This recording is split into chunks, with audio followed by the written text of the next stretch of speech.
Hey, everybody. I'm estate planning attorney Paul Ramley, a Louisiana revocable living trust. Let's look at one. Okay, so we got a lot.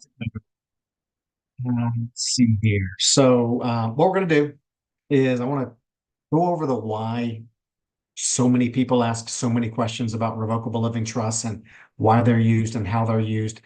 And then I want to put a sample revocable living trust up on the screen, explore the various provisions that are in the trust and explain the reasons why and the consequences of having certain provisions in or out of a revocable living trust. All right, so let's jump in. Give me just a second. Let me mute some stuff here. Okay. All right. So here's the deal. Why revocable living trusts in Louisiana? And some of this applies no matter where you live, but a lot of this will apply particularly for those of you who live here in Louisiana. So by the way, if you've got some questions, comments, experiences, feel free to throw them in the chat. All right, so background on revocable living trusts. We got to start with the traditional way that people have left their estate. And by estate, I don't mean that doesn't have to be a large estate. It doesn't have to be a wealthy person. It could be an individual with or without a home, with some savings, perhaps with some investments, maybe even a business, some vehicles. So the traditional way that people have left their estate to their survivors, it's the way that you hear about in the movies, watch TV, they write a will.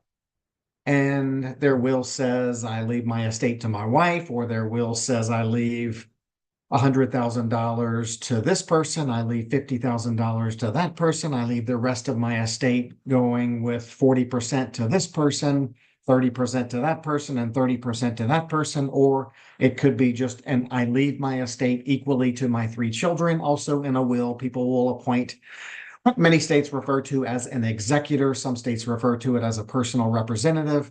It's that person who is in charge when the will writer dies of doing all of the work that needs to be done to make sure things go how they're supposed to go, make sure the deceased person's debts are paid, make sure bills are paid, make sure accounts are closed, make sure the assets are distributed to the proper people in the proper amounts or the proper proportion. So that's the executor's role, is to follow a set of probate rules. Louisiana calls it succession, but there are very particular rules in your state's procedural law, which dictate exactly what's supposed to happen when somebody dies and they have a will directing kind of where their estate must go, among other things.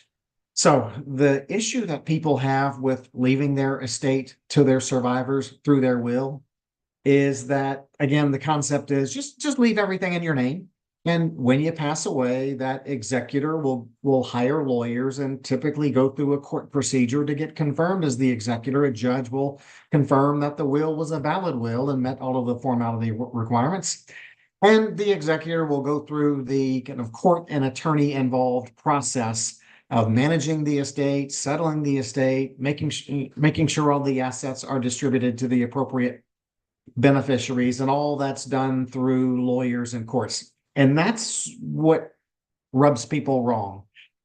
A lot of people would prefer to see their estate settled or see their parents' estate settled, kind of outside of all that court and lawyer involvement. What's wrong with the court and lawyer involvement? You think, hey, maybe lawyers should be involved to make sure it goes right. Maybe judges should be involved to make sure things go right. And there's some truth to that. But what most people don't like about that court and attorney involved probate process when somebody dies with assets in their name and a will is they don't like the fact of maybe three things. One, it's expensive, always thousands, sometimes tens of thousands, sometimes hundreds of thousands of dollars of lawyer expense, court expense, other expense. And survivors just don't like that. And I can't blame them. People don't like the fact that it takes a long time to go through a probate. You're waiting on lots of things to happen.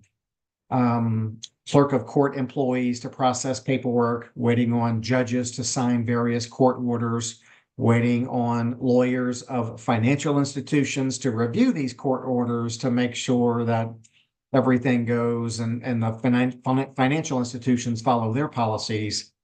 So people don't like the expense of it. People don't like the delay of it. And the third reason people don't like probate is just the all around hassle of it. Yes, you're having to deal with lawyers, hire lawyers, follow a set of procedural rules, having to deal with courts, having to deal with judges, having to deal with other heirs who must be represented by lawyers. And so people just don't like all of the hassle and the paperwork and that's involved in that. So now we lead to the topic at hand. So the alternative, and just one maybe one more note just to clear things up for people. Some people think that if they have a will, then now their estate will avoid the probate process. And that's a false statement. What requires the probate process when you die is that you have assets in your name that are frozen, and courts and judges and lawyers must get involved, and judges must sign court orders in order to have those frozen assets perhaps distributed to the heirs. So the fact that someone has a will doesn't eliminate the need that there's going to be a probate when they die. What requires the probate is that there are assets in your name when you die. Even if you have a will, that doesn't eliminate the probate process. It's the having assets in your name. And I'm not talking about every single asset. So a lot of people, they have IRAs and that have beneficiaries designated. Great. That's a non-probate asset, as we say. You may have life insurance where you've named beneficiaries. Life insurance is generally referred to as a non-probate asset. Various states, different states have enacted different legislation allowing other assets to be transferred outside of the probate process, mainly by following the state procedure and designating certain beneficiaries. It varies all over the United States map, but some states permit brokerage accounts to have a transfer on death beneficiary. Some states have, many states have POD, payable on death beneficiaries for bank accounts. Some states even allow you to set up your LLC where you name a beneficiary pass away, and some states allow you to set up your vehicle through the motor vehicle office to follow their form so that your vehicle gets transferred to your designated beneficiary when you pass away outside of probate. But a lot of probates being done out there to handle things like financial accounts and businesses and real estate, vehicles, other things, particularly if you're in a state which doesn't allow some type of transfer on death beneficiary in your state for that asset, or maybe the person who died just neglected to designate beneficiaries, even though they could have based on their state law. Okay. So thanks, LJ, for the comments. I always like to see the chat, even when it's positive, maybe even more so when it's positive like that. So thanks for that, LJ. All right. So now we'll jump in. Now we jump into the meat of our presentation, the Revocable Living Trust. And since I had to pick a state, I picked the one that I'm in and I've been working in for 30 years, the Louisiana Revocable Living Trust. The concepts are similar from state to state, but I'll be throwing in a few Louisiana nuances. Okay, so the idea, before I put one up on the screen and point out provisions, the idea here is someone who goes through the estate planning process and says, you know what, it could be any genre of people or any type of person, but maybe someone says, you know what, geez, I just turned 60 years old. I'm not going to live forever. I've accumulated some assets. I have survivors and I want to make things easy for them. I don't want there to be a bunch of bureaucracy and red tape involved in settling my estate. I've heard about this Revocable Living Trust thing. I think I want to look into it. They talk to a lawyer and they get the lawyer's version of whether people should have a trust. And it usually goes something like this. Yeah, you could have a will and leave your estate however you want to leave it through your will. But when you die, there's going to be a probate and there's going to be significant cost and likely to be delay. And look, not every probate is a nightmare. Everybody seems to have heard of the probate nightmare. Some people have been through the probate nightmare. But there have been probates across America that have been relatively simple. But nonetheless, and I think in people's minds is a probate is a probate. That means lawyers and judges and courts are going to be involved.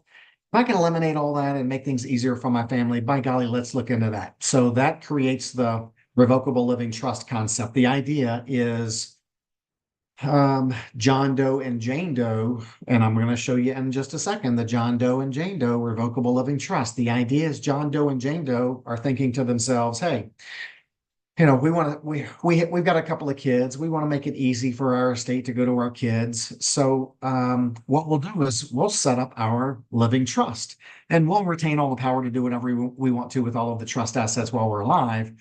We'll make some provisions so that when one of us dies, certain things happen. And then after the survivor of us dies, we'll make it real easy for things to be able to immediately be transferred to our two children without all of that months or years or tens of thousands or more of going through the courts to get everything settled. Because the idea is things that are in that living trust when you pass away, they're not frozen, and things don't have to go through the courts, and judges don't have to get involved. That successor trustee, I'll show you that in the document in a minute, that successor trustee who you designate in your living trust instrument or your living trust document will have the authority immediately to take whatever action that needs to be taken. Mainly, it's transferring the trust assets to the beneficiaries that you designate in the trust instrument, and they'll be able to do it outside of all that court and lawyer involvement. Okay, so there's your background. Thanks, LJ. Appreciate it. Yep, like the guns there on the emoji. So let's keep going. All right, now we're going to go into let's look at a document. Let me put one up on the screen. I made it big so you could see it. Share my screen. Here we go. Okay, I think we're there. All right, so here is and so look, trusts come in many different shapes and sizes. I've seen living trusts that have been 2 pages long, and I've seen living trusts that have been 300 pages long. And we could get into, how long a trust should be, what should be covered, what should not be covered, what's the style of the trust, what should go first in the trust, what should go last in the trust. Let's just get beyond all of that. And this is just one form of a trust. It's relatively simple, but at least you're going to be able to see some things on the screen and say, oh, I get what that should look like, or I get what that looks like. That way, if you're going to be going through the process, you're not starting with a blank slate. All right, so with that being said, we're not going to get hung up on how long the trust is or how short the trust is, or whether the successor trustee provision is at the beginning or at the end, or whether some provisions were included that should have been included, or neglected that should not have been neglected. Let's forget about all this. This is for the person who, hey, Paul, just show me what a trust looks like. I have no idea. Okay, so now you're looking at a trust, and so here we go. So this is, like I said in my example, John Doe and Jane Doe. Let's say they have 2 children. Their objectives are they want to take care of each other when one of them dies, and they certainly want everything to go to the children when both of them pass away, and they want it to go equally. And let's just say, for example, their daughter Susan is very responsible and is very close to them. So I'll show you where they designated their daughter Susan as the successor trustee to handle things when John and Jane both pass away, to make sure that everything goes 50-50 to the 2 children. So John and Jane are what's called the settlors of the trust. So that's the first thing that's designated in this trust, is that John and Jane are the settlors. They're going to be the ones who are signing at the end. They're setting up the trust. I like the name settlors because it means they're setting up the trust. That's what it means, settlors. They have other roles as well, but for purposes of first thing that's said in the trust, they are the settlors. If you read a trust or you're involved in other trusts, you may see the term grantors, you may see the term trustors, you may even see the term trust maker. I'm going to call them settlors. I like that term. All right, so you'll see a couple of references to Louisiana trust code in here. So I usually don't get too hung up. Sometimes people get hung up, Paul, we do a lot of work for people in Texas too. Paul, if I create a Texas trust and then I move, is it a big deal? If I move to another state, do I have to start all over again? Well, these trusts are recognized all over the country.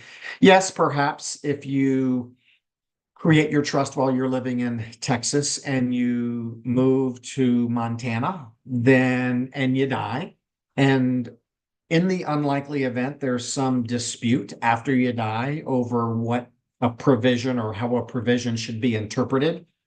I suspect that, a Texas court would have to be involved in interpreting the Texas trust. But again, that's not common, not likely. Happens, of course, because there are lots of disputes after people pass away who have a trust.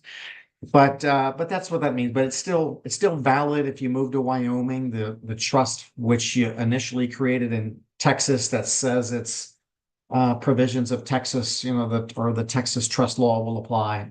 Doesn't invalidate it when you move. Okay.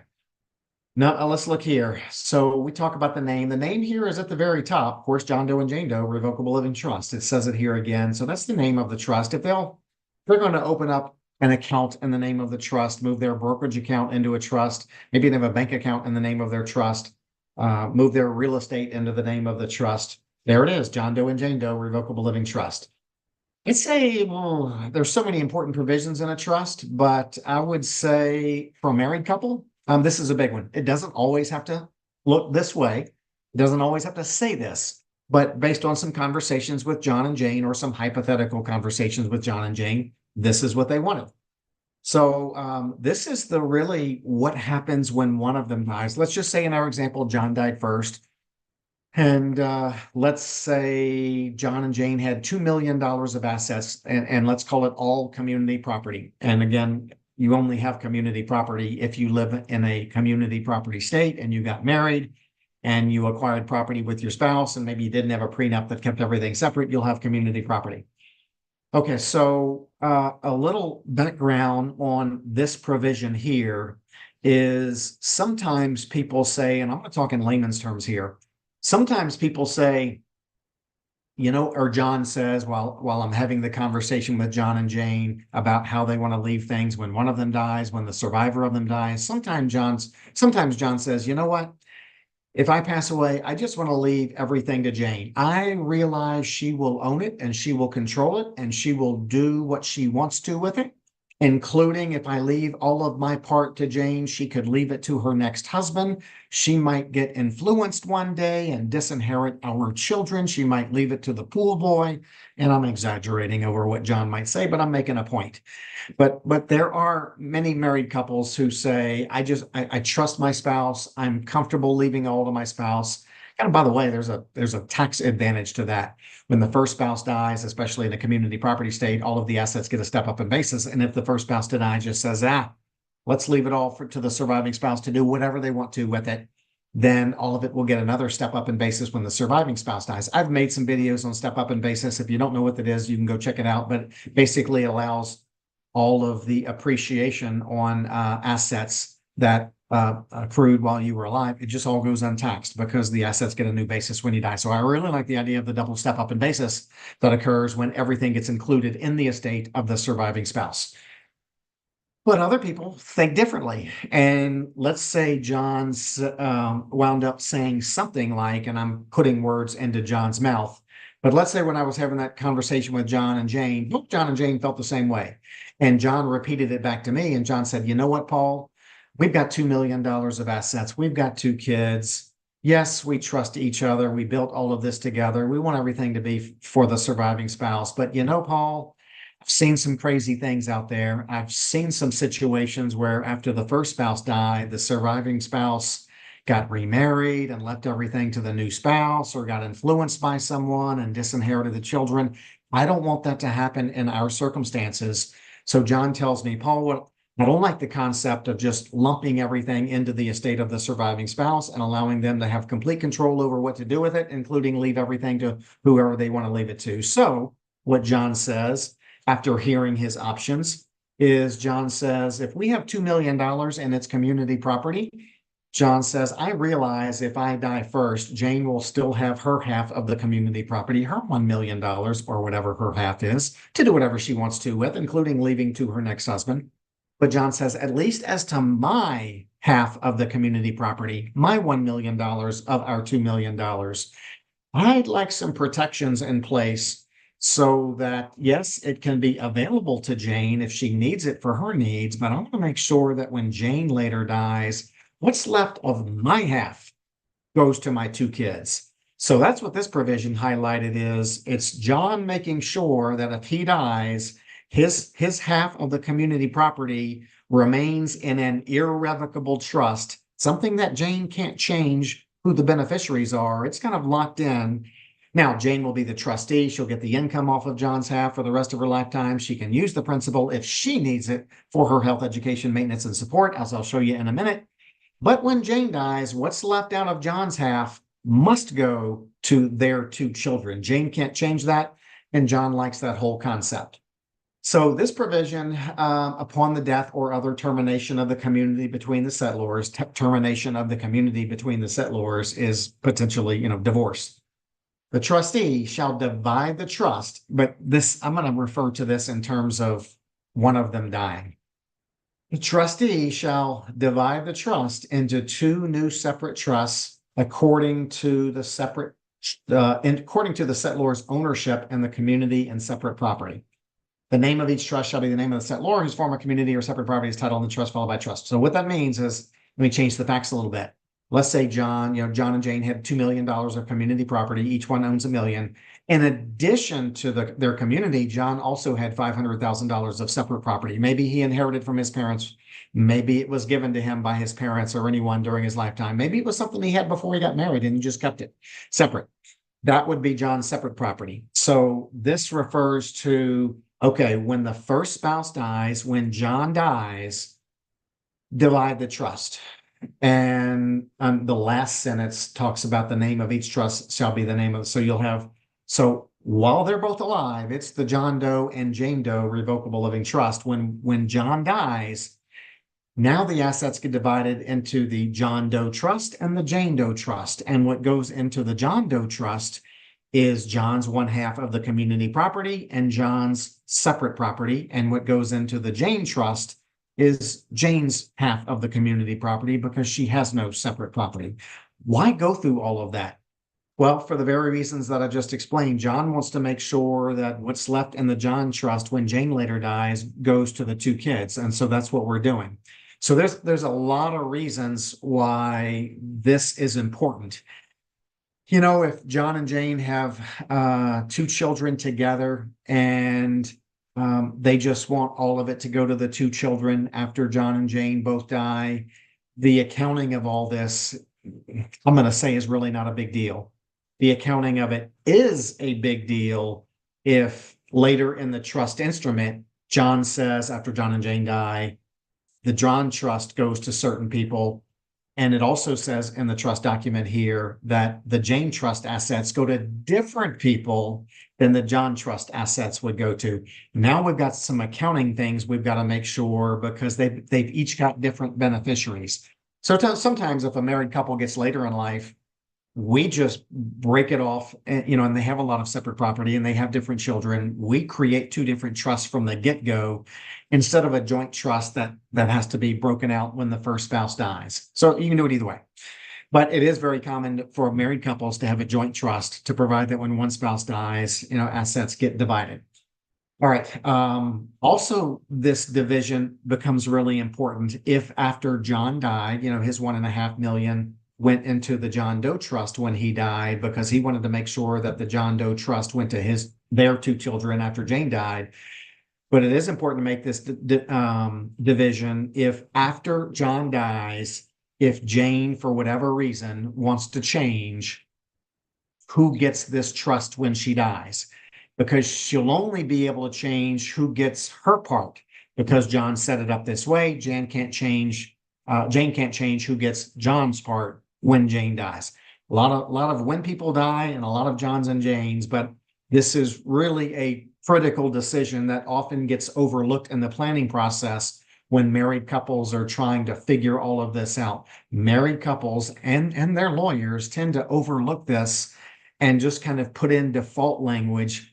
And the married couple tends to focus on who's going to inherit after both pass away and who's going to be the trustee and who's going to have power of attorney and all of that and what's going to be in the trust. But really important for couples to spend some time and effort focusing on the tax and non-tax aspects of what happens when the first spouse dies. All right, so Butta says, hey, I'm new. Can I ask you a question? Yep, that's what the chat is for. That's like we like to do it live. Does a trust protect your assets from being drained by nursing home care? Whew, let me come back to that one. I hope I remember to come back to that one because that's a separate issue, and I don't want to confuse that with what we're doing here. We're trying to kind of look at Revocable Living Trust Document 101, but I'll get to the nursing home stuff in a minute. All right. So I spent a lot of time on this because this one's really important. We talked about how when the first spouse dies, the John and Jane have their joint revocable living trust, and when the first spouse dies, the trust property gets divided into two new trusts, one in the name of each of the spouses and their assets. And so that's really important if they either have different beneficiaries. In this case, they don't. That one marriage, two children. But it's really important if they have different beneficiaries. It's really important if the surviving spouse wants to change who the beneficiaries of the surviving spouse's portion is. Maybe Jane, 5 years after John dies, says, you know what, I'm going to leave everything to my grandkids. Well, she can only leave her part to the grandkids. That's why it's important that things got divided when the first spouse dies, so we can pinpoint what assets are going to go to John's heirs when Jane dies, and what can Jane change as to where her assets go. All right, so a lot there, good stuff. Got some Lisa can assure a person's estate goes their surviving protected from going to their deceased. Yeah, that's exactly what we were talking about here, Lisa. There's various protections that the first spouse to die can put on their share to give them the necessary assurance that their assets will not go to the surviving spouse's new spouse or anyone else. So that's exactly a good point. Good question, Lisa. That's exactly what we're talking about. All right. So this 1.1 is what happens when one of them dies, but let's back up a little bit. Prior to the death of the settlors, basically this 1.2 is kind of a John and Jane can do what they want to with the assets while they're alive. So they are the income beneficiaries. They get all the income off of the assets. They can use the assets for their needs. So this is generally they can do what they want to with the assets. All right. And so this 1.3 is after the death of a settlor. In our example, John and Jane Trust. John just died. John was a settlor, not after the death of both settlors. 1.3 is after the death of a settlor. In our example, John died first. So Jane's still going to have all of her assets, and yes, those are hers. But as to John's assets, the trustee, who is Jane, we hadn't gotten there yet, but Jane's the trustee. She'll distribute to the surviving settlor, that's herself, all of the income of the trust named for the deceased settlor. Yep, so this is Jane gets all of the income from the John trust. And so we'll see later where she gets that for the rest of her life. That really could be a very important provision because that qualifies John's bequest as having big qualifying for QTIP treatment, which even if when John dies, his half of the community and his separate totals $20 million, which is well over the estate tax exemption. They'll be able to do the appropriate estate tax accounting so that zero tax has to be paid within 9 months of John's death. This leaving this surviving spouse the income for life off of the deceased spouse's share qualifies for QTIP treatment, qualifies for the marital deduction, enables married couples to set things up so when the first spouse dies, regardless of the size of the estate, there's no estate tax due. All right, number 1.4, after the death of the settlors. Well, we haven't seen it yet, but Susan, their daughter, is the trustee. So after the deaths of settlors, plural, now they're both dead. So, and the trust hasn't distributed all of the assets out yet. So we'll get to some of those terms in a minute. The trustee shall distribute to the successor income beneficiaries. Well, we'll see later where that's the kids.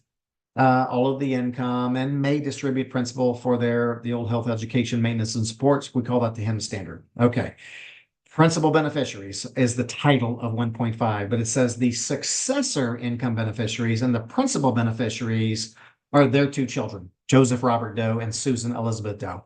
They are what's called the successor income beneficiaries because while John and Jane were alive, they were the income beneficiaries.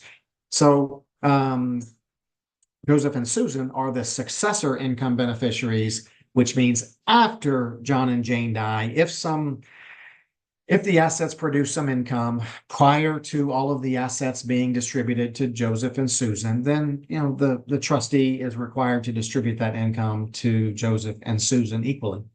All right. So, and by the way, here's a provision here. If by chance let's say Joseph died before John and Jane, and Joseph had children, well, then this really says that Joseph's children step into Joseph's shoes. That's what most parents want. Most parents, terrible when a child dies before a parent, but it happens. And most parents have expressed to me, although they have options and they don't have to do this, most parents who have a child who predeceases the parent, assuming that child has children, they want the child's share to be passed along equally to the child's children. So that's what that says. All right. Sometimes payments are made. John and Jane die. There needs to be some payment to Joseph. And let's say Joseph is 19 years old. Well, this just basically says the payment could be made to Joseph, or it could be made on Joseph's behalf to someone else. So just a kind of not a provision we look to very often.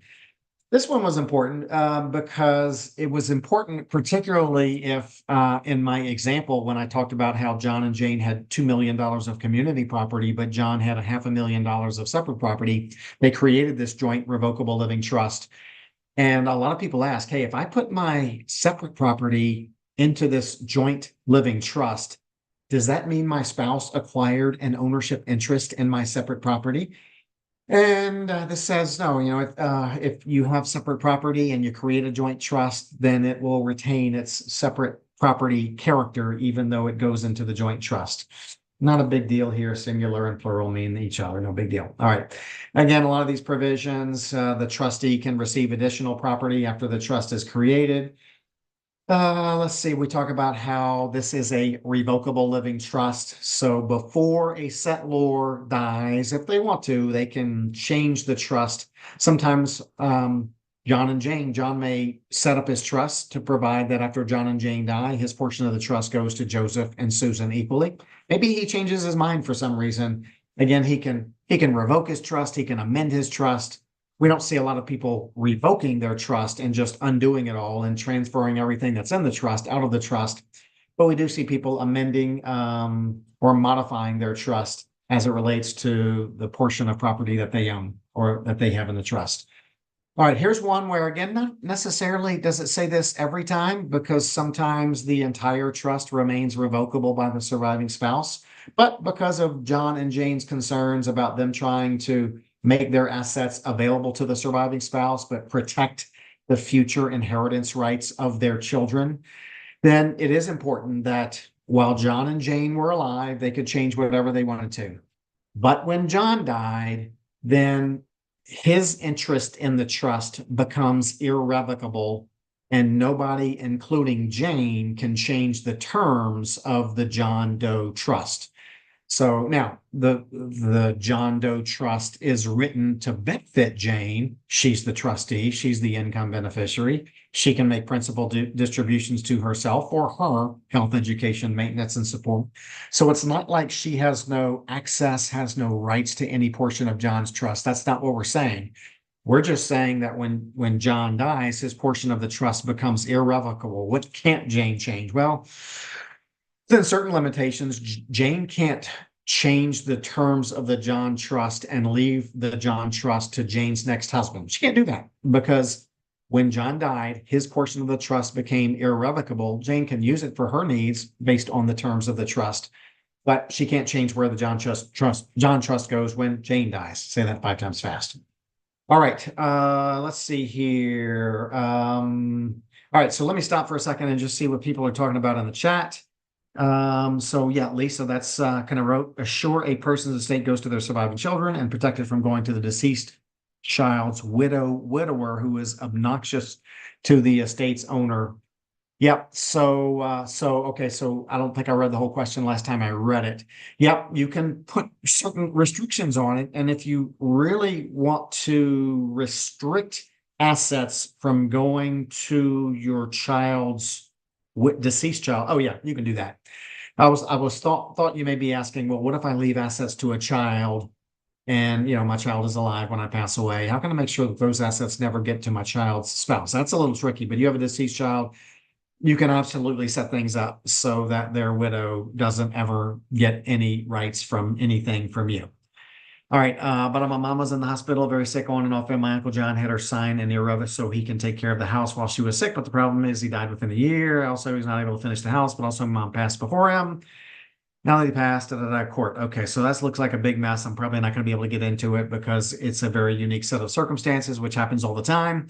Mom was very sick. I don't think she knew what she was signing. Again, another whole big old can of worms there where making allegations that someone influenced mom into signing something she didn't know what she was signing. So that's a whole nother bowl of wax. Do you think I should go to trial or just let them have half the proceeds? I'm not here to tell you what to do. I have no idea. So this is why, you know, that's complex. There's a lot to it. I can't speculate. In some circumstances, it's, you know, I have no idea how much money is at stake. What are the relationships involved? I haven't seen any of the documents. Don't know any of the circumstances. It would be crazy to try to speculate what you should do. So what you should do is get good advice so you can make an informed decision on what your next steps should be.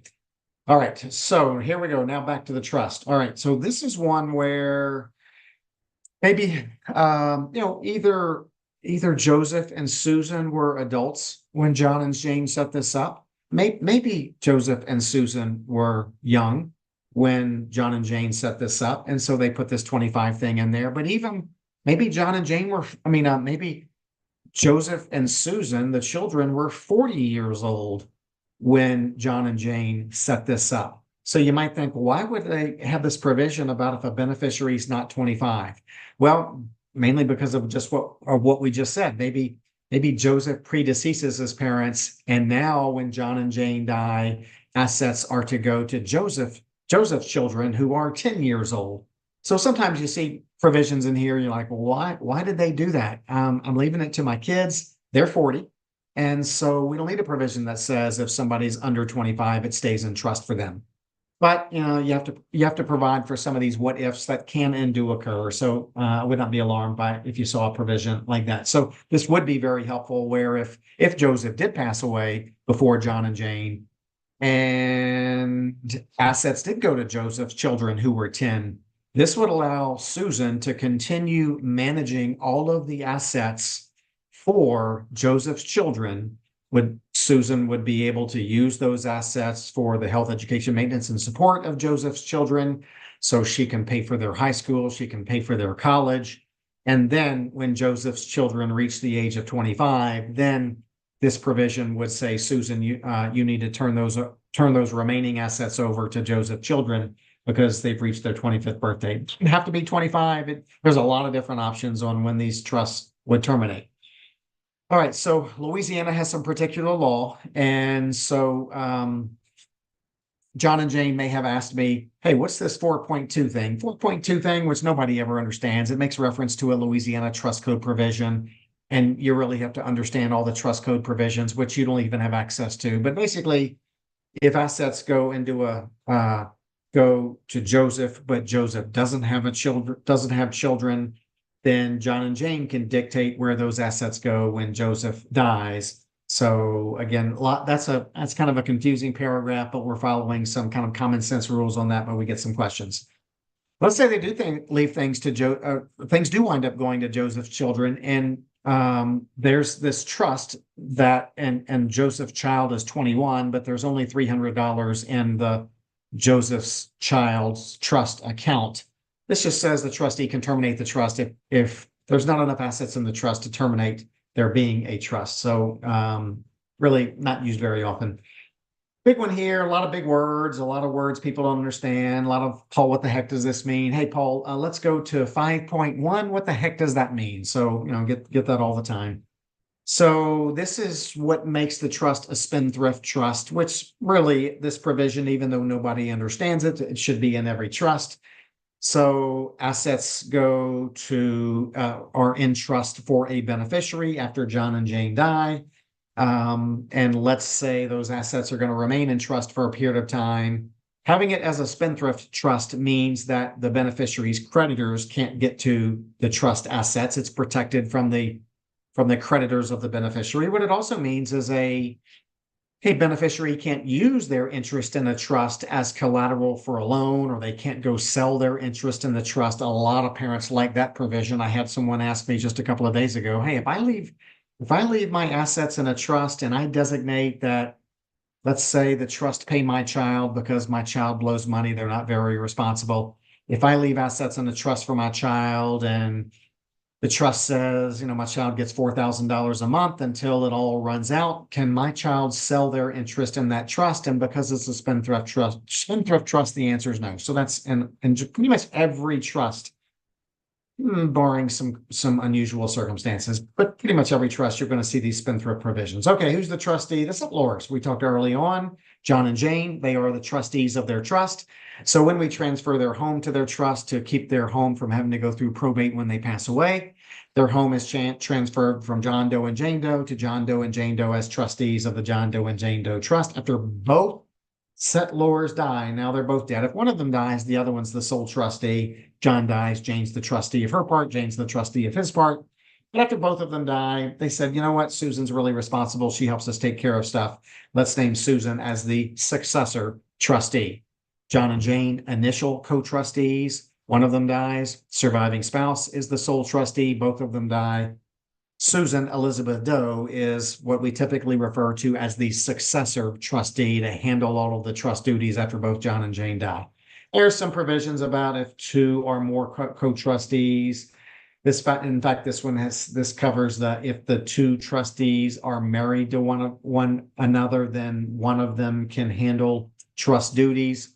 So it makes it easier for financial accounts to be handled, even real estate sales or business matters to be handled. If they're married, then either spouse has the authority to transact as a trustee. There's usually a provision where there's alternate trustees like Susan, and then there's a provision about if there's a vacancy in the office of trustee. So if something happens to John and Jane and something happens to Susan, there's usually a mechanism in the trust to determine how a trustee would be appointed. This is how a trustee resigns. You see it every now and then. Sometimes somebody says, I know I was appointed as a trustee in this trust, but I don't want to do it. I'm not going to do it for a variety of reasons. I don't like the other people who are involved in the trust. I don't want to deal with them, or I'm busy or whatever. So sometimes people resign. That's how to do it. We always waive all the typical bonding requirements where trustees would otherwise have to post a bond. We always want to avoid that. There's often a provision in trusts about trustee compensation and some accounting provisions as well. And then we get into the trustee powers, which are fairly standard here, kind of all of the powers that a typical trustee would have to make investments, to accept transfers into the trust, hire lawyers, hire accountants if necessary, pay taxes. This is kind of the Louisiana equivalent to other states, maybe limited power of appointment, where in this case, when the first spouse died, the surviving spouse did have a right to modify the interests of those beneficiaries, Joseph and Susan, as long as the interests modified were interests of the descendants of of John or Jane. Okay, so that's sometimes we use that, sometimes we don't. Blah blah blah blah. If the trust is interpreted, proper court in Louisiana. But so if these Louisiana people winded up moving to Texas or Florida or anywhere, if there needs to be some trust and interpretation, rarely happens, you'd look to the Louisiana court to do that. All right, so there you have it. Now, I will say, I'm gonna go through this quickly, but I'm gonna go through this in more detail in a different live stream. But when somebody does a trust, that's not all that they do. Here's some assets that need to be transferred to the trust. Here's a potential kind of act of transferring property from John and Jane individually to John and Jane as trustees of the trust. Here's what's called an extract in Louisiana.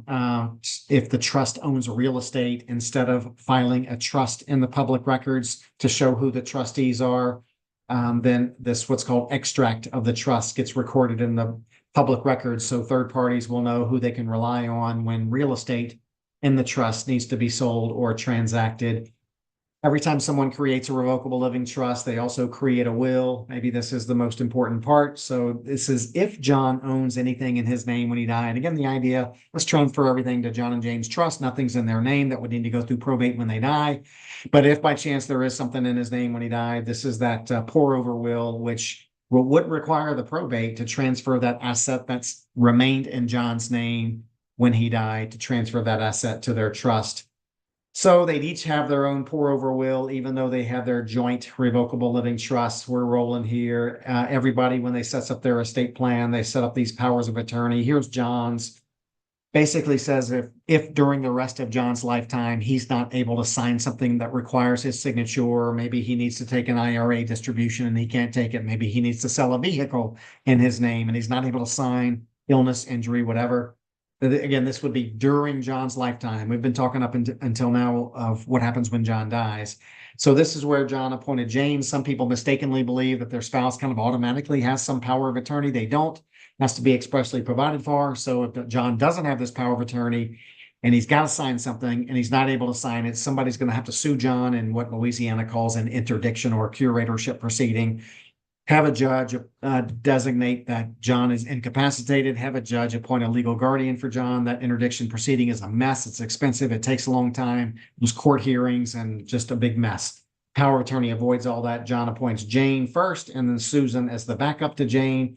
In case Jane has already died and John gets to a point where he's not able to sign things, Susan can do it for him. And here's all the different things that they could do for John if he's alive, but he can't transact for himself. Or it's each of John and Jane will have their own power of attorney. This is just the very first page of Jane's right here. She appoints John first, Susan is the backup. They also have all of the healthcare power of attorney stuff. So that's this here where John appoints Jane to be able to make medical decisions, go get medical records on John's behalf. If Jane can't do it, again, Susan's the backup here. These are all the medical things that they may need to do for John during John's lifetime. Jane has her own healthcare power of attorney where she appoints John first and Susan as the backup. So we're flying through this stuff and I'm sure there's a living will in here somewhere. Yep. This is John's living will. Jane also would have her own. This is where John makes his own decision and makes his statement about whether he'd want life support machines in the event he is in that profound vegetative state with no chance of recovery. He'd probably initial something like this where he'd make a decision about nutrition and hydration. So again, we go through that with all the clients and they make their informed decision there. All right, so there you have it. Let me see. We've got a lot. Okay, I think that's about it for the chat. I went through all of that. So there you have it. What does a revocable living trust look like? They come in many different shapes and sizes. A lot of it is based on the whim of the attorney who prepares it. A lot of it is based on the document preparation software that the attorney who prepared it purchased or subscribed to. And then they're kind of bound by the style of the software creator. So they come in many different shapes and sizes, but ought to give you just for starters, hey, never seen a trust before. What's a trust look like? This would have been a great video for you to take care of that kind of stuff. Okay, lots more coming.